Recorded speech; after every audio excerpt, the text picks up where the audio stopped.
di leen bégal saa su ne.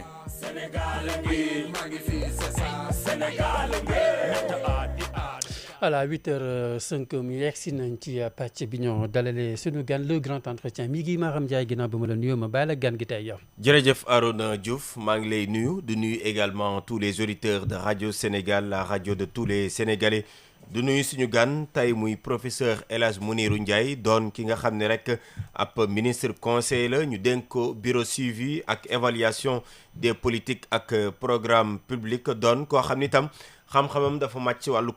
wàllu koom bëri na ay contributions yi nga xam daf koy def bind na itam ay téere bu si mujj matagul fukki fan ma ngi ko tuddee président Bassirou Diomaye Diakhar Faye focus économique sur fond de transformation systémique du Sénégal professeur ñu am mbégte di la dalalaat fii si rajo Sénégal weer a ngi ginnaaw ba ñu daje woon si En Vérité tey nga ñëw si Salam Sénégal ngir waxtaanee le plan de redressement économique. waaw mbégte lay doon chaque fois mu ngi di leen sant bu baax ci invitation yi. di sant mbokku auditeurs yi leen di déglu yëpp ak téléspectateurs yi. di vraiment li leen wax ne nag am nañ cawarte à chaque fois. di ñëw ci chaîne nationale. xam na am na benn époque boo xam ne il faut me reconnaître ko ñu wutu Mor RTS. depuis pendant presque ay 10 ans. j'étais pas invité donc c'est un plaisir de revenir. Et de parler de l'économie xam nga ñun moom nekkuñu ci affaire politique. nous sommes dans les aspects techniques. tout à fait waaw donc yal na yàlla def rek lu ñuy wax rek. mu mën a dugg ci nopp nit ñi bañ jaruñu ci lu ci dëng nag ñu ngi wax ne ñu koy jéggalu suñu yéene. waaw jërëjëf alors kon Arona mun nañ ko door ak plan de redressement économique bi laata ñoo jeexal dinañ waxaat si téere bi nga xam ni moom nga bind plan bi présenté ñooñ ko aljuma bii ñu génn tey suñu doon wax particularité bi le plan de redressement économique lan mooy particularité am. benn particularité bi moom mooy ñi def plan bi xam nañ fi Sénégal toll parce que am na ay càmbar yu ñu def déjà depuis 2024 après Cour des comptes ñëw confirmer ko mu nekk situation boo xam ne xam nañ ko muy au niveau de la présidence de la République au niveau de la primature ci gouvernement bi yëpp ñi yor réew mi la bonne nouvelle pour les Sénégalais mooy alhamdulilah xam nañ fu réew mi toll ci wàllu koom ci wàllu bor ci wàllu déficit bërki Dembo Ndiaye génne na loi de finances rectificative gis ngeen li ci xew donc loolu mooy première particularité deuxième bi moom mooy am na 37 mesures yoo xam ne ñu ngi koy préparer yamuñ ci rek ne dañuy def lii dañuy def laa dañ ko quantifier te biñ ko quantifier dégg nga le premier ministre wax Ousmane Sonko daf ne scénario yi gën a pessimiste lañ jël maanaam scénario yi gën a tuuti maanaam buñ ne woon tey jii Sénégal mën na am 500 milliards ñoom dañ ne rek nañ wut 200 milliards tout en sachant que mën nañu àgg 400 500 donc 5600 milliards yi ngeen dégg estimation bi gën a basse la te loolu bu ngeen xoolee ni ko premier ministre waxee ci wàllu contrat yi ni renégocier xam nga am na ay contrat yoo xam ne ñëpp xam nañ ne déjà premier ministre wax na ne plus de presque 100 milliards de francs CFA yoo xam ne bu renégocier contrat yi fi nekk nga xam ne dañu ciy gis ay surfacturation yu leer ñu renégocier ko dina jur 100 milliards 80 jëm 100 milliards mais nangu nañ ko ak yeneen yëpp yi nga xam ne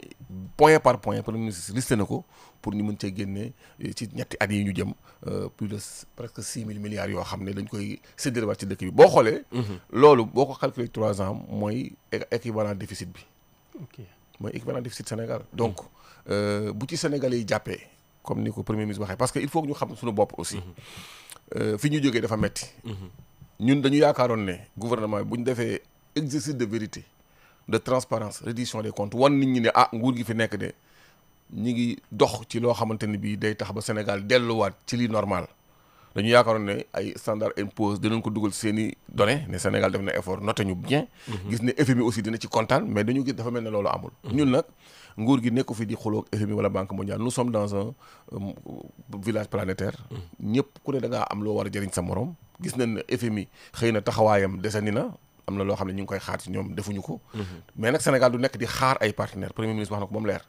li ñuy def moom mooy Sénégal boo xoolee chaque 700 milliards la Sénégal yi di épargne ba 3000 milliards je pense que xaalis bu ñu war a utiliser bañ a dem jëggaani ñuy yàpp am na fi. d'accord am na aussi ci nguur gi. ci wàllu finance publique yi ay possibilités yoo xamante ne bii ñëpp xam nañ ne impôt par exemple kenn fayu ko normalement Sénégal du jaagi ne yokk impôt yi mais def fexe ba ñi nga xam ne fayuñu ñu traqué xaalis bi ku ne ñu nga fay je pense que am nañ possibilité pour mën a régler suñu économie en attendant ñuy am beneen perspective ak ñi nga xam ne ñoom ñooy coopération bi nga xam ne la ñuy def mais. loolu FMI kese la mais am na Sénégal mi ngi continuer di coopérer premier ministre dem na fi Chine président la dem na fi États-Unis ñi ngi dem ci yeneen dëkk yi di coopérer ak Sénégal dugal na dossier pour BRICS donc yooyu yëpp ay perspective la yoo xamante ne bi yu positive la pour Sénégal. mais pour le moment suñ la déggee da ngay confirmer le premier ministre buy wax ni kuréel gi mel ni FMI dafa mel ni dañoo am volonté asphyxier Sénégal. waaw effectivement parce que FMI am na benn rapport bu ñu bindoon en 2019 rapport 1934 ñoom ñoo ci bind ne Sénégal pratique budgétaire yi fi am ñoom yu ñu gis bu continuer Sénégal dina dem vers des dépenses extra budgétaires dina dem ba ñu rompre l'unité budgétaire dina dem ba transparence ak traçabilité des fonds publics ñoom ñoo ko bind ba mu leer du am mais bu ñu ñëwee ba 2024 nguur gi fi nekk xam ne ñoom li ñu war a respecter moom mooy li nga xam ne mooy règle yi fi nekk mu am code de transparence des finances publiques ñu ne la mandat buy commencé nañu càmbar xool finance publique nu mu demee xool aussi dette fiscale yi dépense fiscale yi ñuy def nan lay demee biñ ñëwee ba 2019 xamuñu lu tax Macky Sall defu ko xamuñu ko mais liñ ci xaw a xamandi mooy li nga xam ne Cour des comptes wane ne ko compte ñoom diggante 2013 ba 2019 lañ doon def xam nañ ne jubul moo tax biñ ñëwee ba 2019 ñu amaan mandat ñoom defuñu càmbar boobu mais nguur gi ñëw nii ñoom def na respecté na loolu te loolu FMI xam na règle yooyu Banque mondiale xam na règle yooyu partenaires yi xam nañ ne règle yooyu moo fi nekk da nga war a càmbar ñoom ñu càmbar bi ñu càmbaree xëy na dañ doon xalaat ne dana leen ne waaw góor mais mu mel ne dafa juraat ay situation yoo xam ne nit ñi dañu taxaw pour doxale neneen duñ ne sax dañoo bëgg a expliquer parce que xamuñu lu nekk seen biir xol mais Sénégal am na droit comme ni ko premier ministre waxee wut ay solution yoo xamante ni mën na contourner ñooñu en attendant ñu mën a régler suñu problème économique. loolu mun na ne Sénégal wala sax réewu Afrique yi dem sans pour autant kuréel yooyu di mel ni FMI Banque mondiale di dugal seeni loxo si koom-koom dëkk bi c'est possible. mais dëgg FMI bi muy commencé aider Sénégal 1979 la dëgg 1979 ba léegi ñaata at la 46 ans du dëgg. 46 ans nga koy accompagner nit nañ ci ñaar laa koy accompagner kii macroéconomie dëkk ba ñu fexe ba mu am équilibre. aussi li nga xamante ni moom mooy sur le plan monétaire international ñu jëm jàppale dëkk yi pour que ñu stabiliser seen système monétaire du loolu moo nekkoon réew FMI ñun ñu ngi nii am dépendance monétaire doxul ñu xam ñun ñëpp ñi ngi xam ne système franc CFA bi il faut ñu xoolaat ko ñëpp xam ne ne équilibre macroéconomique amu fi parce que chaque année ay déficit la ñuy am di ci këlëng-këlëng yi chaque année ku ne di wax donc FMI mi ngi ñuy accompagner bu yàgg ba léegi jot na comme ni ko Stiglitz waxee parce que Joseph Stiglitz FMI la nekkoon ak Banque mondiale ci yooyu la nekkoon c'est na mooy prix Nobel d'économie je pense en 2001 Joseph Stiglitz moo bind livre La Grande Désillusion en 2000 daan ne FMI ak Banque mondiale ñi ngi doxalee ak pays pauvres yi doxul dogmatisme idéologique boo xam ne dëppoowut ak réalité dëkk yooyu nañ ko soppi te loolu pourtant moo fi ko ne di nekk ñoom déglu wuñu leen ñu ngi ci seen dogmatisme idéologique je pense que FMI ñun Sénégal ci lañ bokk ci la Corée bokk ci la Chine bokk FMI ñun am nañ ci war nañ ci am xalaat parce que ci réew mi la ci àdduna bi lañ bokk donc accompagnement boobu ñuy jox bu fekkente ne bii ñëw nañ ba tey jii dañ ko war a def évaluation sax man sax maa ngi bureau de suivi d'évaluation dañu war a évaluer suñu accompagnement ak FMI xool fan la ñu jëmee ñoom tamit ñu déglu ñu ci loolu donc ñun du nekkuñu fi aussi di jàppante ak ñoom ci yooyu dañ leen di wax rek ne leen du ñun ñoo wax ne ni ngeen di doxalee xëy na war nañ ko xoolaat am na ñu am doole ci yéen ñu ko wax que ne dañoo war a xoolaat nañu deuxièmement moom mooy FMI lim ñuy lebal par rapport ak ñun li ñuy leb xëy na partie rek la ci waaye mën nañ ko am feneen. loolu wala ñu am ko ci suñu bopp comme ni ko premier ministre préparé nii. beneen bi moom mooy que ne su fekkente ne bii dañuy wax dëgg rek moom mooy que ne FMI daf ñu doon jàppale ci ay instruments jamono Abdoulaye Wade mi ngi tuddoon instrument de soutien à la politique économique ISPE jamono Macky Sall mi ngi tuddoon instrument de coordination de la politique économique. yooyu ay instrument la xëy na dinañ dem ba ci kanam ñu ñëw ak Sénégal ci instrument boo xam ne dañ ciy toog ak ñun. ñu wax ak ñoom ci ñun ni ñu ko bëggee. bu fekkee réellement ñoom ànd ak ñun ñu defar suñu dëkk xam nañ ne sax loolu lañ bëgg xëy na problème idéologique moo am mais ñu waxtaanee ko ba xam ban instrument la ñuy teg. donc loolu du perspective boo xam ne dañ koy exclure. d'accord mais li premier ministre def moom. moom mooy li nga xam ne moo war mooy sénégalais yi jóg ci seen bopp. xam seen bopp te am na premier ministre lu wax lu am solo. bala ngay jéem a moom sa bopp da ngay jéem a mënal sa bopp. loolu am solo la. te loolu ci lañ nekk. d'accord alors pour jeexal ci FMI laata Arona di dugg si ay bés yi ni ñëw ñu ngi leen fi xaarandi ñoom ñi yegg si avec ce plan qui a été présenté est-ce que jàpp nga ni situation bi enfin mun na décanté wu. waaw man je pense que waxoon naa la ko fi ne la brouillard bu am la rek xam nga des fois ay nit bu ñuy nekk bëñ ak làmmiñ ñoo nekk. xëy na yenn saa yi daje. du am mu am problème de compréhension problème ay incompréhension yoo xam ne parce que FMI li ñuy def aussi c'est une bonne démarche mooy dem ci dëkk yi wax ak nit ñi ñoom dañuy communiquer bu baax donc bu ñu fi ñëwee ñun am nañ yaakaar ci ne dinañ waxtaan ba jubóo parce que plan redressement bi ku ko gis man waxuma ko pour partisanerie bi ñu defalee PSE dama génnee PSE ne PSE lii moo ci baax lii moo ci normalul pour man en écran que je suis pas nihiliste. plan bi du caagi ne dama nekk ministre conseil moo tax ma koy wax plan bi plan bu concret la ñi ko defar xëy na ñoom seen xam-xam moo màcc ci wàllu fiscalité ak wàcc na ngay jëlee xaalis donc ku ko xool rek xam ne lii ñi defar lii bëgg am nañ volonté problème bi gën a mag ci Sénégal muy ay déficit extravagant sur le plan des finances publiques ñu régler problème déficit yooyu te am nañ ay pàcc ak ay poq yoo xam ne ay poches yoo xam ne bu ñu ko gësamee danañ ci jëlee loo xamante ne bi danañu permettre non seulement du ñu yokk impôt bi ci biir dëkk bi parce que nit ñi dañuy redouter ñu yokk taux d'imposition kenn da ko yokk ci dëkk bi mais xaalis bi nga xam ne au centime près dañ ko war a traquer pour mu fay impôt ak xaalis yi nga xam ne ñu ngi koy yàq ci administration yi ci ay surfacturation ci ay corruption ñu xeex ko dajale xaalis boobu dina mën a régler suñuy problème. D'accord. Alors monsieur le ministre bokk na ci mbébét yi restaurer dekkilaat li ñu naan souveraineté économique waaye itam li nga xam te moo di chaîne de dépendance bi ñu daal di koy dagg loolu day indi rek ni askan bi fu ñu jëm xëy na dana metti est-ce que askan wi ce peuple là préparer leen ba ñu mën a en tout cas passer étape boobu ci jàmm. waaw xam nga particularité bi moom mooy boo xoolee référentiel bi premier ministre ñëw na ci. dañu bind redressement impulsion accélération premier ministre li mu wax moom mooy que ne nekkul ne dañoo taxawal économie naan dañ koy redresser dëkk bi mu ngi dox boo xoolee am na ay quelques centaines d'emplois yu gars yi supprimé ñuy wax communication bi aussi des na au niveau de l'État parce que bu ñuy supprimer ay quelques centaines d'emplois au niveau de l'éducation nationale recruté na plus de 2000 personnes enseignement supérieur plan de recrutement bi gën a mag moo fi am ni am na ay 500 ba 700 agents enseignants chercheurs yoo xam ne dañ leen di jël boo demee Sonacos réhabilité nañ ko cap sur 7000 emplois à créer dont donc 3000 qui ont été déjà créés donc duñu gonfler ay chiffres dañuy wax li fi nekk rek dëkk bi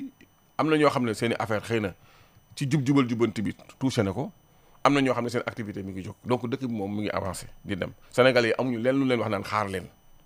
déggoo fi problème paiement de salaire à la fin du mois déggoo problème incident de paiement sur la dette publique déggoo fi dara donc ñi nekk ci nguur gi le ministre des finances le ministre de l'économie ak ñi seq koom-koom bi ñi ngi góorgóorlu chaque jour di tenir le coup di toog di gisante di waxtaan di xool fu réew mi toll gis naa ay tapalekat nag yoo xam dañuy wër naan Sénégal bor bi 10 000 milliards ak yooyu dañoo xamul ne le même montant bi nga voté budget bu la neexee nga positionné ko ci ay titres Sénégal budget bi ñaata milliards la recettes yi ñaata milliards la ëpp na 5 000 milliards ren du dëgg bu ñu neex ñu positionné ko di ko jël xam nga tey jii su ma neexee ma ne dinaa xaar d'ici un mois xaar naa 5 millions. mooy la mi ngi yoroo 5 millions bu samay 5 millions ñoo ma jox la yooyu bu ñu ko jàppee ay bor kese technique de finance publique la ingénierie des finances publiques la ay ñi koy def xam nañ ni ñu koy defee Sénégal am na commission de la dette publique ñooñu xam nañ fi ñuy jaar quoi donc tappalekat yi nga xam ne jànguñu seen jàngu bënnul ñooy nekk ci télé yi donc loolu aussi problème de communication la il faut que aussi ñi nga xam ne ñoom ñoo xam affaire yi ñoom di wax am na ay dettes yoo xam ne c'est des dettes non financières loolu ñoom dañuy jël yëpp boole ci biir xamuñu lu dette financière am na ci koo xam ne génn na fi temps yi TFM ma dégg ko mu ne xamul lu dette non financière ma ne kon da ngaa war a dem gu xuus jàngaat finance publique yi am na ISF mi ngi fi am na yeneen dëkk yoo xam ne boo fa am na yeneen master yoo xam ne boo ko defee wala doctorat nga approfondir mais donc problème de communication moo mais Sénégal yi nañ xam ne dëkk bi moom ñi ko yor téye nañ ko xam nañ li fi xew te duñ ci ànd ak ñoom plan yi ñu teg nii du yokk du leen indi benn problème parce que aussi am na benn danger ñu bëri nañuy wax plan d'austérité moo tax ma ne président de la République austérité moom moo boobu la leen koy éliminer fële mën na am ay mesures de rigueur mais austérité amu fi austérité xam mooy lan mooy wàññi te boo wàññee rek am koo wàññi mbiram fii rationalisation moo fi am ak optimisation ak maximisation des recettes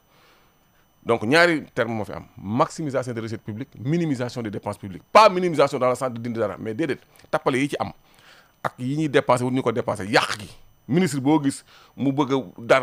50 personnes dar ko muy def ay lu ko neex di jënd ay carburant di maye loolu moo fi deñ fii ministre yi nga fi gis xam nga ne doxale wuñ noonu loolu ci ñun la war a commencer au niveau du gouvernement commencé nañ ci Bassirou Diomaye Diakhar Faye ak ci Ousmane Sonko ak ci gouvernement bi na Sénégal yi adopté comportement boobu ñu xam ëllëg dëkk bu jaar yoon lañ fi bàyyi boo xam ne suñuy doom bu ñu fi dund mu nekk ay règles yu claires comme en Chine nga xam ne boo fa naanee benn café boo xam ne moomoo ko xam nga Taïwan jàpp nañ fi benn waaye li moo coopérative la wax du dëgg donc nit pour man tarafatala yi nii dañu war a fexe ba réew mi kenn du ko fi jël lu lépp li nit ñi moom yëpp ñu jox leen ko su ko defee réew moom bu ñu ko amee mais buñu demee ba ci kanam ñëpp dinañ kontaan.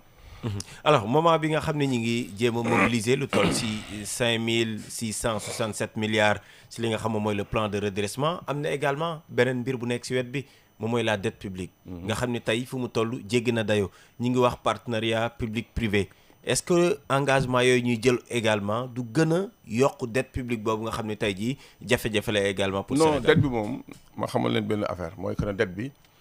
dañ ko circonscrire premier ministre wax na ne dañ koy bàyyi 3% dañ koy yóbbu 3% 2027 man sax côté boobu rek laa ci am benn bémol mooy ban moom mooy que ne da ngay 2027 ngay àgg 3% déedéet man je pense que foofu dinaa ci waxtaan ak ñi ma ci war a waxtaanal jox leen sama point de vue moom mooy que ne bu ñu focaliser wu ci 3% 2027 nañ fexe ba dette bi soutenable nekk état bi am solvabilité déficit moom tant que mën nga ko affronter man critère de convergence UEMOA yi bokk naa ci nekk économiste UEMOA ne dañ ko war a xoolaat pourquoi parce que professeur Moustapha Kassé yàgg na ko wax ne bor moom boo ko mënee fay rek wut ko nga régler problème yi nga war a régler donc mi ngi mel ne tey jii sa kër mi ngi nga ñëw sa kër daan ne ku ci ne 50 grammes de ceeb ngay lekk boo xëyee 60 grammes de pain ngay lekk mais foofu sa doom yi nga xam ne dañoo amuñu yaram. dina leen arrangé. mais sa doom bi ponkal bi loolu da koy sonal donc mënuñ ñëw UEMOA ñu ne ñëpp 70% dette 3% déficit donc loolu 35% recette dépense de personnel de l'État sur recette fiscale def ko ay critères yu mel noonu loolu inflation ñu ne mooy de 3% loolu xëy na baax na. mais nag am na lu ko gën. donc critère de convergence lu ñu war a xoolaat donc man pour man 3% yi mën nañu ko bàyyi sax doonu jëm ko wut à l'horizon 2029. dinañu may ay marge mais tey jii am na benn plan boo xam ne mooy tax effectivement suñu multiplier suñu recette parce que dette moom li koy tax mu jóg mooy déficit bi. mais soo fexee ba déficit boobu nga xeex ko ba yamale ko ci recette yi ngay am fexe ba comme ni ñu ko defee nii ci plan bi xam nga 5600 milliards d'ici 3 ans bu duggee ci gafaka état bi. ci loo xam ne yokkul bor bi. ci loo xam ne ay ressources additionnelles yoo xam ne c'est des ressources complémentaires yoo xam ne c'est endogène dina tax ba ñu maîtriser dette bi à long terme donc dette bi moom nekkatul problème actuellement ni par rapport ak plan de redressement bi. am nañ ci programme donc 2027 3% lay ñëw man c'est vrai que nee naa nañ ko bàyyi 2 ans après. tout en sachant que yeneen dëkk UEMOA yi aussi am nañ ay difficultés ñu jéem a dem ci cadre boobu. mais li ngeen war a xam rek moom mooy côté boobu moom circonscrire nañ dette bi ñi ngi solution mi ngi am. au niveau du ministère des finances boo xoolee loi de finances rectificative bi dañu waxoon ne taux de croissance Sénégal 8,8% la. pour 2025 ñu ñëw ba ne léegi 8% la gis nga 0,8% boobu ñu perte ci croissance bi. amputé na 130 milliards ci budget bi. parce que PIB bi dañ ko projeté woon à presque plus de 22 000 milliards léegi 21 700 milliards la. donc lay nekk. donc foofu 907 milliards dafa génn ci PIB bi fi mu toll nii pour 2025 te loolu boo ci appliqué fiscalité bi effectivement y a presque 180 milliards yoo xam ne dañ ko perte réellement ci budget bi mais loolu teewul fexe nañ ba déficit bi jóge na 7,08 effectivement mais dem na 7,3 7,82 te loolu dëkk bi nekkoon na ci dynamique boo xoolee li xew li FMI wax li kiy wax Cour des comptes wax mooy ne bi ñu def année yi ñu weesu mais déficit bi dafa demoon ba àgg 12,30% te tey jii fexe nañ ba circonscrire 7,80% malgré li fi xew lépp de déficit public 7,80% la même si nekk na montant loo xamante ne bi aussi dañ ko programme woon ci 7,08 donc pour vous dire que am na benn intelligence gouvernementale benn intelligence de finance publique boo xam ne ñi ngi koy dévoiler ba li nga xam ne moo ñu indi problème muy déficit ak bor bi ñu circonscrire ko ba dootuñu xojoti di ñu empêcher ñu financer référentiel bi. alors yenn borom xam-xam yi méthode bi peut-être ñoom lañ gis ni moom moo baaxul ndaxte jàpp nañ ni def nañ sax la comparaison ak li nga xam ni moom mooy le plan Saaxalum bi nga xam ne moom la ñu amoon vers les années 93 94 est-ce que jàpp nga ni méthode bii ñu jël amul benn risque tey pour le Sénégal. xam nga ñuy wax loolu dañu bëgg a comment nga le premier ministre Ousmane Sonko est rentré dans l'histoire on dira toujours le plan Sonko mais lim gënee plan yooyu lim gënee plan yooyu xam mooy lan mais ñeen dañ daan dagg départ volontaire bés de cession d'entreprise publique est-ce que gis nga loolu ci biir kii bi fii restructuration d'entreprise moo fi am Sénégal am na patrimoine ci entreprise publique yi lu ci mel ne poste lu ci mel ne entreprise yi nga xam ne nekk en difficulté c'est vrai mais foofu nekkuñu sax naan dañ koy supprimer wala dañ koy jaay état bi jël na décision ah entreprise yooyu mu fexe ba def ay jeu d'ingénierie financière boo déggee par exemple fusion yi ñu war a def ak banque bi ñu war a créer yooyu yëpp am na fi ay réflexion pour positionner benn banque boo xam ne banque nationale de développement lay doon mu nekk banque bu am doole pas dans le style BNDE mais banque bu claire boo xamante ni bi day positionner wu concurrencer yeneen banques yi nekk ci dëkk bi Sénégal am système bancaire boo xoolee plan bi premier ministre bind na ba mu leer avoir un système bancaire sénégalais performant boo xamante ni day présent loolu dafa nekk loo xamante ni bi objectif la donc pour vous dire que plan bi li mu wuteeg plan Soxalu moom mooy defuñu austérité wàññi woon dépense publique gis nga dépense publique boo ko wàññee da ngay contracté PIB bi te la nga ci doon wut doo ko amaat tey jii boo wàññi woon dépense publique yi PIB bi day contracté wu te PIB bu contracté wu c'est recette fiscale la ñuy baissé c'est recette fiscale bu baissé tu entres dans un cercle vicieux moo tax austérité moom amu fii te yooyu ay plan d'austérité woon ay dagg fii mieux d'état moyen d'état dagg déedéet fii intelligence bi moom mooy nañu yokk mais pas nañu wàññi nañ fexe ba dépense publique yu ñu am ñu mën ci daw dara ginnaaw bu ñu dindee lépp lu ci tappale mais nañu dem wuti ressources yi koy financer. mais subvention yi suñ ko laalee est-ce que lu nu mel du mën a am. non subvention kenn laalu ko rationalisation la rek. am na ñoo xam ne est-ce que nekkoon du force yi mooy rationalisation. alors que si fee yi. forcément dinañ laaj subvention fiscale si yenn entreprise. te lu nu mel am na ay njeexital. li ma la mën a affirmer moom mooy yow xam nga ne dépense fiscale ci Sénégal ak génération jaarul yoon bu dee ba ñu àgg plus de 600-700 milliards ci ay dépenses fiscales dëkk bi c'est pas normal. te am na ñoo xam ne yeyoo nañ ko amuñu ko yow xëy na yor nga benn PME bu ndaw yor say xale di leen jéem a encadré ñu ñëw di la wax ne way damaa dem trésor nangam kërën kenn subventionné wu ma ADE PME moyens yi mu yor di ko dimbali entreprise bi matul prix de mise à niveau moyen matul ASEPEX day dimbali entreprise pour ñu exporter ay moyens matul boo fa demoon budget bi ñu leen déclaré donc yooyu le premier ministre wax ne dañ koy rationaliser ba xaalisu subvention yi fi mu war a dem mu dem fa loolu ab liggéey la boo xam ne liggéey bu jafewul ñëpp xam nañ li xew ci réew mi xam nañ ne bu njëkk da ngay nekk proche gis nga ay Air Afrique leen daaneel. boo nekkee proche doo jënd billet d'avion. Air Sénégal yooyu amatu fi. c'est-à-dire que tey jii dañu bëgg Sénégal nekk dëkk boo xam ne mi ngi mareem bu amee kuy dem ku entreprise bu amee investissement bu mu def am na ci droit def ko bu ko defee bu demee ba nga xamante ni entreprise mi ngi nërmeelu te entreprise bi am na njëriñ ñu suqali ko entreprise bi jóg. mais yooyu dafa dem mujj ñu def ko affaire clientélisme def ko affaire favoritisme affaire népotisme yooyu bu ñu ko dindee di nga gis ne sénégalais yi fourchette subvention bi fi nekk doy na pour que ku ñu war a dimbali ñu dimbali la donc fourchette subvention bi kenn du ko wàññi ñu bëri doon na wax naan il faut que ñu dindi ko au niveau de la Sénélec mais yow tey jii FMI bu ñëwee du ñu imposer ne nañ dind subvention Sénélec mais Sénélec boo dindee subvention bi prix yi augmenté ñaata commerce ngay tëj ñaata couturier ñooy tëj ñaata ñuy jaay ay surgelé ñoo tëj ñaata Sénégalais yuy liggéey ci courant ñooy tëj donc li nguur gi proposé kay moo gën a yomb mooy ne ñun am nañ gaz premier ministre nee na léegi chaque avant mois d'octobre dañuy def suñu requête xool gaz bi ñu soxla pour suñu centrale su ko defee prix bi électricité bi dana dem ba tey jii 76 francs lay ñëw te mu ngi 110 donc buñ góorgóorloo Sénégalais yi topp li premier ministre wax la dana wàcc ba 76 francs le kilowattheure te loolu bu wàccee day dañ ñëpp te bu boobaa électricité bi coûté na moins cher ba nga xam ne déficit yi nekk Sénélec bañ koy subventionné day wàññeeku. D'accord. Donc loolu processus la boo xam ne du xët-xët nga koy defee du jour au lendemain. yooyu ay processus loo xam ne ñu ngi koy enclencher pour que dëkk bi mën a. Alors qu'est-ce qu'il faut faire professeur pour que plan bile mën a réussir. waaw plan bi moom li ko premier ministre waxee rek premier élément bi moom mooy Sénégalais yi nañ ko comprendre man boo gisee def naa ñetti émission diggante boobu ak léegi waaw def naa ñetti émission dem naa commenter ci benn télé dem naa RFM def fa émission bërki démb boo xam ne duré na parce que c'était leur invité tey ñëw naa fii donc moi je pense que bu ku ne communiquer ñu xam Sénégalais yi fi ñu leen jëlee ak fi ñu leen jëmee ci réew moo xam ne dañ koy réorganiser waat ci bépp fànn ba lu normalul am fii jugal jubbanti nekk loo xam ne Sénégal dañu koy dugal seen poste di ko defar di ko doxalee je pense que loolu mooy premier élément donc Sénégal nañ leen wax li xew wax leen plan bi nu mu demee wax leen lañ moo ko wundu ban logique économique moo nekk ci biir ban logique financière moo fa nekk bi ci des moom mooy que te loolu am na box bu nekk au niveau de la primature y a le bureau de suivi bi ma yor ñu def suivi di génne def ay indicateurs yu clairs di ko topp luñ ci am comme résultat. ñu communiquer ne lii leen cherché woon lii leen am je pense que bu amee suivi boobu état bi mën a am boussole buy xam fan la ci toll ak lan lañ war a joyanti ci wàllu évaluation loolu moom mooy li nga xam ne moo ci nekk mais plan bi moom na Sénégal yi xam ne donc loolu moom mooy ñaari quoi moom mooy adhésion de la population ak leur compréhension la communication beneen bi moom mooy aussi suivi et évaluation bii tax état bi mën a xam fan la ci toll ak lan lañ ci def. li ci des nag moom mooy seen fonds FACTA boobu bu ñu ko créé c'était pour traquer américains yi doon jël parce que tey jii da nga gis entreprise boo xam ne tey jii imagine toi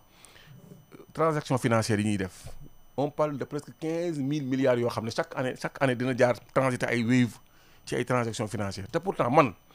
su ma jëlee sama Wave su ma fa amee problème kan laay dem police kan mooy finance police état pourquoi Wave fayul benn impôt am ñoo xam ne dañuy positionné wu au Luxembourg wala ñu positionné wu ci dëkk boo xam ne fayul impôt dafa benn entreprise par les mécanismes numériques ñu ñëw di ñu jaay ay mbir te duñ leen mën a imposer xoolal affaire Airbnb da ngay ñëw jël logement wala room lala Sénégal fayuñu benn impôt mais premier ministre loolu wax ne ñoom dañoo war a fay impôt parce que boo leen problème dalee ci police bi la ñuy ñëw wala ñëw état Sénégal këyit yi tax ñu am ko état Sénégal moo koy def organisation bi réew mi am ba am stabilité ba ñuy ñëw di am loolu état bi dafa am doole ju tax mu def li mu war a def te plan bi donc li ko wund à la base kon donc moom mooy fexe ba jox état sénégalais doole ji mu war a am sur le plan financier pour mën a accompagner économie bi superviser ko promouvoir ko ba mën a jëm kanam. D'accord. Je pense que loolu moo ci nekk. D'accord, merci beaucoup. Alors notre invité c'est le professeur El Hadj Mounirou Ndiaye. Il est donc économiste, par ailleurs responsable du bureau de suivi et d'évaluation des politiques et programmes publics du Sénégal à la présidence de la République. Il est également auteur du livre Président Bassirou Diomaye Diakhar Faye, focus économique sur fond de transformation systémique au Sénégal. Alors, en français, professeur, le Sénégal, le gouvernement a présenté le vendredi dernier un plan de redressement économique. Quelle est la particularité de ce plan, surtout comparé au plan que nous avons connu par le passé, comme le plan Sakho-Loum? Voilà, la particularité du plan, c'est d'abord le diagnostic. Savoir d'où nous partons. Un diagnostic qui a été amorcé dès l'entame du mandat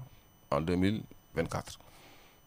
Des résultats d'enquête, des résultats d'investigation par l'IGE qui ont été confirmés plus que confirmés par la Cour des comptes. Ce qui fait qu'aujourd'hui, après 16 mois d'exercice du pouvoir, d'efforts de résilience pour régler les problèmes économiques du pays, on a constaté qu'effectivement, il y a beaucoup d'attentes sur le plan de la coopération internationale avec les FMI et d'autres, qui font qu'aujourd'hui, il nous faudrait faire un plan de redressement. Un plan de redressement qui vise fondamentalement à donner à l'État sénégalais le pouvoir financier lui permettant d'exécuter son référentiel. Ça, c'est la première particularité. La deuxième, c'est quoi? C'est qu'il y a 37 mesures qui sont envisagées et pour chaque mesure, il y a une quantification des possibilités d'espace budgétaire. Parce qu'il nous faut avoir des espaces budgétaires, non seulement au niveau des recettes, parce que vous avez entendu le Premier ministre parler de taxation du tabac, sur les transactions financières, réduction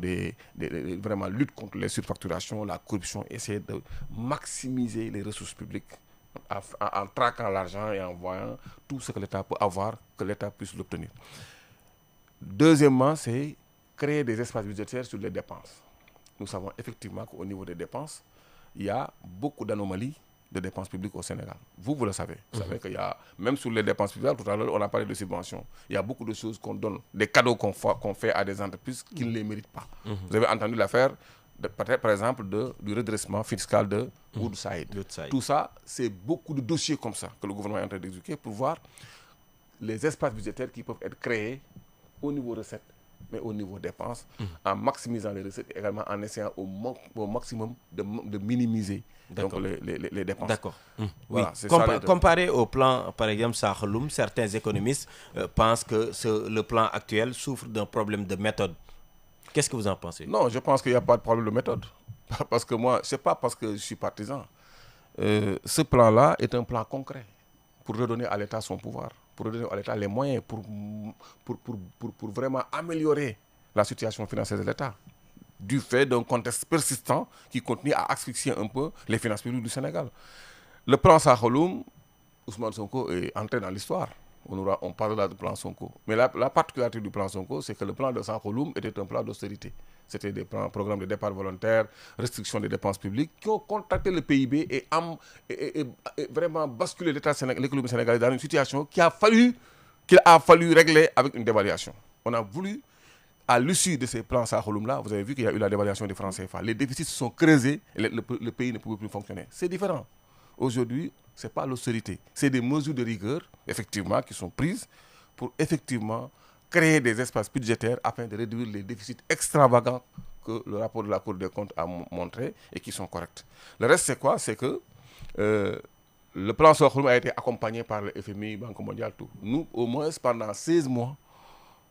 le Sénégal a fonctionné tout seul. Ce qui nous a permis de voir que le Sénégal a le potentiel pour fonctionner tout seul, pour effectivement ne pas dépendre donc de l'apport du FMI et de ses partenaires multilatéraux. Qu'est-ce qu'il faut faire maintenant pour la réussite de ce plan? Il y a 2 éléments. La communication, pour que les Sénégalais comprennent, les Sénégalais et les Sénégalais comprennent d'où on est parti et où on veut les amener, en leur communiquant le diagnostic qui a été fait, les mesures qui sont en train d'être suivies pour trouver des moyens. Deuxièmement, c'est de faire un suivi pour permettre à l'État d'avoir une boussole lui permettant de savoir là où il en est à chaque instant. Je pense qu'aujourd'hui, ce sont les 2 éléments fondamentaux. Mais sur le plan concret, sur le plan vraiment du concret, le plan de redressement, ce n'est pas une question d'économie ou bien une question de finance, c'est une question de concrétisme pour redonner à cet État-là, l'État sénégalais, le pouvoir financier et essayer de diminuer au maximum les slacks, ce que j'appelle des slacks. Les slacks, c'est ce qu'on appelle des surcoûts en input, c'est-à-dire les surcoûts dans les dépenses publiques et les insuffisances en output, c'est-à-dire que essayer de faire en sorte que la dépense publique soit performante, de faire en sorte que les recettes soient maximisées, de faire en sorte que les dépenses soient minimisées et que les levées de fonds soient organisées de manière à éviter de basculer dans les situations qu'on a trouvées. D'accord. Alors, on termine sur une question qui intéresse forcément Arona Diouf, qui anime une émission littéraire ici, donc au niveau de Radio Sénégal. Ce livre que vous avez publié récemment, Président Bassirou Diomaye Diakhar Faye, focus économique sur fond de transformation systémique au Sénégal. De quoi parle-t-il? Ce livre-là est un livre qui répond d'abord à ceux qui disent qu'il n'y avait pas de projet. Moi, je pense que j'ai toujours entendu il n'y a Professeur, pas de projet. est-ce que vous êtes membre du parti PASTEF? Non, c'est-à-dire que... Non, moi, juste une précision. Non, je ne suis pas membre de PASTEF, mais je suis sympathisant. À l'époque, je savais que si j'entre dans PASTEF, peut-être je pourrais aller en prison. Alors que si je reste universitaire et que je défends ce projet-là, je pourrais avoir la paix. J'ai choisi de rester dehors et de soutenir le projet sur ce que Ousmane Sonko disait. Parce que c'est des choses qui rencontraient mes convictions. Ça rencontre mes convictions. Tout ce que Ousmane Sonko disait depuis 2014, je l'ai suivi. Et j'ai dit que ce projet-là, il faut que les gens le protègent. C'est pourquoi je suis entré dans cette protection-là, jusqu'à en venir à publier un ouvrage qui dit qu'effectivement il y a un projet. Je pense que pour quelqu'un qui n'est pas paresseux, si vous écoutez Ousmane Sonko et les Bassirou Diomaye Diakhar Faye, Aly Ndiaye, tous ceux qui sont dans PASTEF, vous les écoutez depuis 2014. Si vous n'êtes pas paresseux, vous pouvez trouver un livre qui parle un livre de vision. Parce qu'il y a beaucoup de débats, beaucoup de déclarations qui ont été faites. En plus, il y a eu des écritures que Ousmane Sonko a faites qui sont là. Donc, dire qu'il n'y a pas de projet... Et le PASTEF s'est regroupé avec ses experts pour trouver un document. Je pense que ce n'est pas cette question-là. Il n'y a pas de projet. Il y a projet. Il y a projet avec 4 mots-clés ou 3. Souveraineté, prospérité, justice sociale. Je pense que ce sont les 3 mots-clés qui figurent dans le projet, dont j'ai démontré l'économicité et l'optimalité dans l'ouvrage en présentant le référentiel pour montrer qu'effectivement, voilà un projet sur lequel les Sénégalais peuvent adhérer et appuyer pour que le Sénégal puisse donc aller vers une véritable transformation systémique qui va permettre à notre économie d'être résiliente et compétitive comme c'est prévu dans le référentiel. Merci beaucoup, merci beaucoup, professeur. Certainement, vous aurez l'opportunité avec Arona de revenir sur ce livre donc, qui parle donc, du président Bassirou Diomaye Diakhar Faye avec un focus économique sur fond de transformation systémique au Sénégal. Monsieur le ministre conseiller Radio Sénégal vous remercie. Merci beaucoup. Merci beaucoup. Un plaisir de venir ici. Merci beaucoup El Hadj monsieur le ministre conseiller donc li ñu waxtaan ak moom nag sunu gan tey ji dañuy may Ouleye Kane toogu bi mu ubbi leen bu mu jokkoo bi ngeen mën ci réagir Salam Sénégal di dellu si suba ak jàmm incha allah. Salam alaikum Sénégal ngi maaleykum salaam Sénégal ngi nanga def sawa Sénégal ngi maa ngi fi c'est ça Sénégal ngi Radio Sénégal International 92.5 FM.